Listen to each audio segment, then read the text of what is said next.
My brother crossed an unforgivable line, mocking our past loss in front of my pregnant wife. Now my family wants me to apologize for getting angry. Have I gone too far? I, 36, am an expectant father of a baby girl in about a month. My wife Riley, 35, and I have been together since our junior year of college. Our life together is amazing, but a little over 3 years ago our baby didn't make it. It was so hard for us.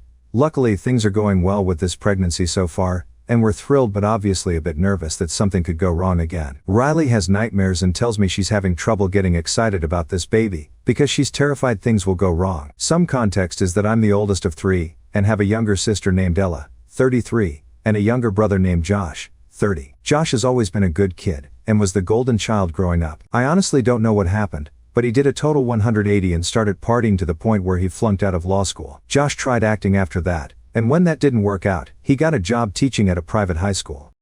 But Josh didn't get his contract renewed for this year's school term, and he and his wife Julia are now living with my parents rent-free. According to my mom, Josh drinks all day and has yet to make any real efforts to find another job. He's also incredibly rude and bitter towards everyone and routinely blames my parents for why his life isn't going well. Everyone in my family adores Riley, except for Josh. My wife is an attorney and went to a great law school, and I think Josh is jealous of that. He makes a lot of passive-aggressive comments about her family's wealth, i.e., his nickname for her is Princess, and loves to talk about her job as just defending sociopaths for no money. She's a federal public defender. For a while I called out his comments as cruel and ridiculous on the spot, but Riley asked me to stop because she didn't think it was worth the aggravation. She always likes to turn the other cheek and make the other person look horrible by not reacting at all. Riley has 3 brothers and is used to rolling with the punches, so the comments don't bother her all that much. But they drive me crazy, and I've had multiple conversations with my brother about how he treats my wife.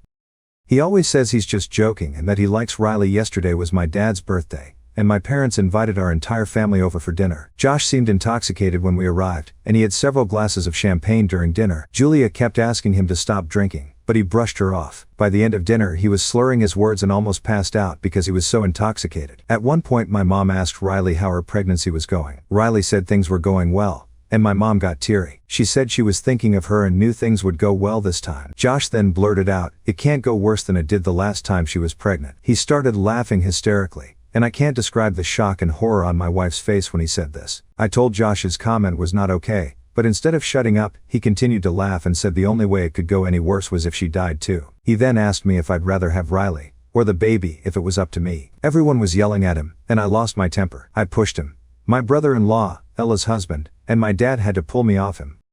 Riley and Julia were both crying, and I told my parents we were leaving, because I couldn't be in the same room as Josh. Last I heard, they're staying with Julia's sister. But I don't give a damn, to be honest. Riley, who usually isn't bothered by Josh, has been crying all day. She says that it was the cruelest thing anyone has ever said to her. It's honestly the most upset I've seen her during the pregnancy, and that's saying a lot because of how emotionally difficult it's been for both of us. This morning I got an angry call from Riley's older brother, Ryan, who is incredibly protective of her. Riley called and told him what happened after we got home, and he helped me comfort her. Ryan asked how I could subject my pregnant wife to my idiot brother, and told me he never wanted to see Josh again. I also feel like I failed Riley by not stopping this sooner. I also got a call from my mom telling me that Josh didn't even remember what he said that morning, and felt horrible when Julia told him. He's agreed to go to rehab and says he's had a drinking problem and serious depression for a while now. I told my mom I didn't care because I didn't ever intend to be in the same room as Josh again. My mom said that she doesn't expect us to forgive him yet since she hasn't. But she hopes I'll leave the door open for us to have a relationship, since the Josh we saw last night wasn't the real Josh. She talked about how he's a good person but has been through a lot in life, so we have to support him. She also said my behavior didn't help matters since it just upset Riley more. Basically she thinks Josh owes Riley an apology, but I owe Josh an apology and my dad an apology for ruining his birthday. I haven't spoken to my wife about any of this since I don't want to put any more stress on her, but I don't plan on apologizing, or even thinking about letting her near Josh again. I also know he has a drinking problem, and that he probably wouldn't have said these things sober, but it was still unforgivable in my eyes. Am I the idiot for escalating things and for not being open to forgiving my brother after he gets help? Not the idiot. Screw that crap. You didn't ruin your dad's birthday. Golden child Josh did. Time to go no contact with your idiot brother, and low contact with your idiot mom for trying to blame you and excuse the golden child. Maybe take your dad out for lunch as a maker, but make it clear that moving forward, you, Riley grandchild, will not be going anywhere near his house. He can come over to yours alone if he wants to meet his granddaughter, but you're not taking any chances that Josh or your mom will say or do anything stupid. What's that saying about intoxicated words being sober thoughts? In vino veritas, the Josh you saw last night was the real Josh when Josh is sober. He still has the same thoughts, but his brain stops his mouth from opening and telling everybody what he's thinking. OB, your mom is already dialing back the consequences for him. Literally, your wife hasn't stopped crying yet and your mom is already trying to sweep this under the rug. Yes, OP's mom is really putting the cart before the horse here. Josh hasn't even started rehab, never mind gotten sober, but she's already pushing for forgiving him and supporting him. I don't believe he doesn't remember anything. How many years has this guy been dodging responsibility? Nah, he remembers. However, I think you and your wife just need to focus on yourselves in the pregnancy. Good luck. I am a family law and divorce attorney. I live in a medium-sized military town and I've been doing this for over 15 years. I'm regarded as one of the best attorneys in the region and I take pride in my work. My services are not cheap. In fact, I probably charge one of the highest rates, if not the highest. My sister is a bit of a hippie, and she never really did anything productive with her life, which is fine as we have different priorities. She works as a cashier at an astrology hippie store. They sell rocks and t-shirts with moon phases on them and paraphernalia, that sort of stuff. She has this co-worker who's supposedly being abused by her husband. They have a few kids together as well. My sister offered to this woman, without even asking me, that I would represent her for free. The woman has since told her husband that she's leaving him, and she has a good lawyer who's going to help her take the kids for free. She's supposedly staying with her kids in a hotel until I help her figure something out. When my sister mentioned it to me and I told her no, she lost her temper. She freaked out and essentially said, "I already promised her you would. Don't make me go back on a promise."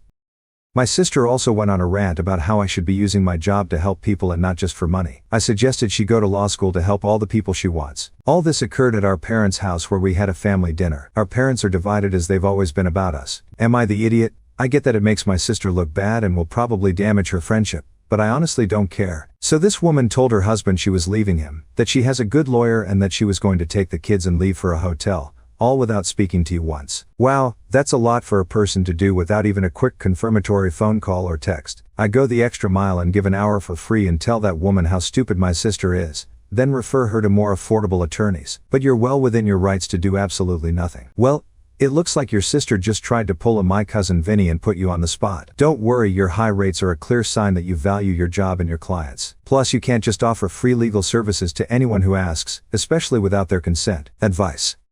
Tell your sister that you consulted the stars, and you cannot help her co-worker for free, because your moon is in the 7th house and Jupiter is aligned with Mars. Seeing stories like this always baffles me because what exactly are your parents divided about? The fact that you refuse a job that would normally cost several $1,000s for free just because your sister said you would. The solution is for your sister and the parents siding with your sister to pay you to represent this woman. This way she still gets to play the hero. You can also tell sis and parent who is siding with sister that you will start telling people they, sister and parent, will clean their homes and fix their cars free of charge as they have no issue volunteering other people's labor. My wife and I have been together 11 years and married 9. She's got 3 kids, 20, 18 and teen with her ex, and I've got one with my ex, 19, and we have one together, kindergartner. My stepson has been good friends with this kid for a couple of years. They met working the same job. He often comes to our house to play video games and has been hanging out with our family over the last year. I never really liked him coming around because my son told me he was involved in drugs and heavy drinking. At that time I heard he wasn't earning all his money legally. It was also obvious my stepdaughter had a crush on him. He didn't go to college and works a couple jobs. He's got his own apartment and truck and seems to be doing alright for a guy his age. He comes from a rough home and he's got a bunch of younger siblings. He's very involved with them and seems like a great role model. My stepson and son always complain about hanging out with him when girls are around. He's tall, good looking and very charismatic. They say he steals all the girls' attention and my stepson used to get upset with his now ex-girlfriend because she acted differently around him. He asked me for advice, which was hard for me because I thought he was right about being worried. At this point I noticed that even my wife acted slightly differently towards him than our kids' other friends. I started to think she was attracted to him, but I didn't want to worry and overthink it.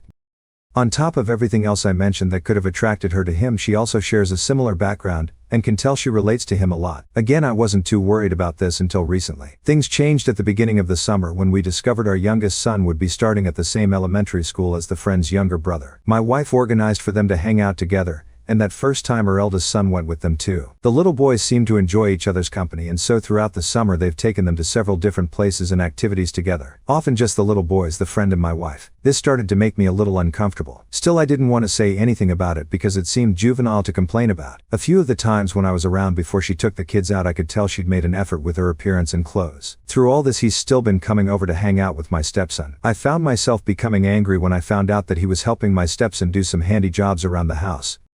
At this point I knew I was feeling paranoid about this guy's relationship with my wife. A few weeks ago when she showed me something on her phone I saw that she had a message from him along the lines of "Dude, what the heck?" Obviously it's nothing suspicious unless you count a guy texting his friend's mom. A week ago he was around for family dinner and movie night, and the way he and my wife were interacting was driving me insane. It's hard to even put my finger on, but I think it was how familiar they seemed with each other, and how when my wife made a bad joke he was the only one to genuinely laugh. There was also a moment in the kitchen when I saw him briefly touch her waist as he tried to move past her. At this point I'm worried that my wife is at the least having some kind of emotional affair or possibly something worse. My wife has the time to have an affair. She's a stay-at-home mom and I work a lot. She has a highly active social life and is generally gone at least one evening a week seeing friends. Any of the times in the last few months she could have been somewhere else. Also during the summer our son spent several weeks at a day summer camp, so she was free during the day too. This whole week I felt stressed and paranoid, and decided the best course of action was just to tell her my fears, and see what she says. I felt I'd either get an answer, yes or no, or have a better sense of if she was hiding something. She was not at all happy when I asked her and acted confused that I would bring it up. She said she's just trying to be a supportive person in his life, as he doesn't have many adults in his life he can trust. She even showed me all her text messages with him, and although they text a fair amount there's nothing too personal or suggestive of an affair. She's really angry at me now and essentially called me an idiot. Am I the idiot? Touched her waist. That's way too familiar. You may be paranoid, but it's not as innocent as she makes it seem. Not the idiot. She's a married woman texting a 20-year-old man. There are zero reasons for those two to text. Would she be okay with you hanging out with a 20-year-old girl that stole all the boys' attention? I guarantee she would have filed for a divorce by now, uninterested in your explanation. They could text for when they're taking the kids to the park and parenting type stuff, I bet. And it sounds like they're just parent-to-parent or mentor type friends, but instead of him being a woman with a kid as one would expect, it's with a young man that her son is friends with. You are the idiot. You're an adult. You should be building your son's confidence, not joining him in his insecurities. Why would she want to have an affair in the first place? You drove yourself insane over this. If you've got time to be paranoid, then you've got time to work on your relationship. Being suspicious due to the sheer volume of texts is entirely rational. Time for a GPS tracker on her car when she goes out with the girls. Rest assured she's meeting the girls at the no-tell motel. The funny thing is, if this was written by a woman talking about her husband, everyone would be up in arms advising her to hire a PPI, speak to a divorce attorney, etc., etc. But because the genders are reversed, well, it's okay. Good old double standard in action. My 19 male girlfriend, 19, and I started dating last year as college freshmen. She put on a little under Ps 30 over that school year. She figures out she put on between Ps 10 and Ps 15 this summer. She's Ps 192 now at 5'6". Obviously she doesn't look like the girl I started dating last fall, which is rough on her. She says she'll always look fat in an outfit, or that she feels fat. She mentions all the time being technically obese. Last weekend though she did something she'd not yet done, and asked me what I thought was going to happen if she kept overeating. I really felt like this was unfair because 1, it's obvious, and 2, she has made comments here and there and vented that all of her overeating needs to stop. I told her I didn't appreciate her gotcha question at all. I told her she knew full well what she was doing, and was just trying to make me say something that she could jump all over, because she was feeling bad. She claimed it wasn't a gotcha question, and told me I'm just worried about what will happen if I go down this path. I told her to drop the question, take 5 seconds to think it through and figure out the simple math. She joked that I was feeling over-emotional, and told me that a decent guy would have answered, am I the idiot? You're what? 19? 20? There are millions of women on this planet. When someone starts this kind of manipulative head messing, it's time to leave. Damned if you do, damned if you don't type of questioning here. Life is too short. Not the idiot. That was a gotcha question. There's no good answer that won't make her angry. The real question though is, will OP stay with me while I get fat? She's afraid he's going to leave her. That's the question this girl really is asking. Dude, it sounds like your girlfriend is struggling with her weight gain and using these questions to seek reassurance or validation from you, which can be frustrating. It's understandable that you reacted the way you did. If you don't find her weight gain appealing, and if she's continually eating to where she's gaining more and more weight, you need to speak up. Don't just say, oh, you're beautiful, until she's 250 pounds and it's too late. You're not helping yourself or her, and all that's going to happen is you're going to lose attraction towards her. Right now she's not that overweight. It's not hard to lose 30 or 40 pounds with some dedication. You should help her before it gets worse.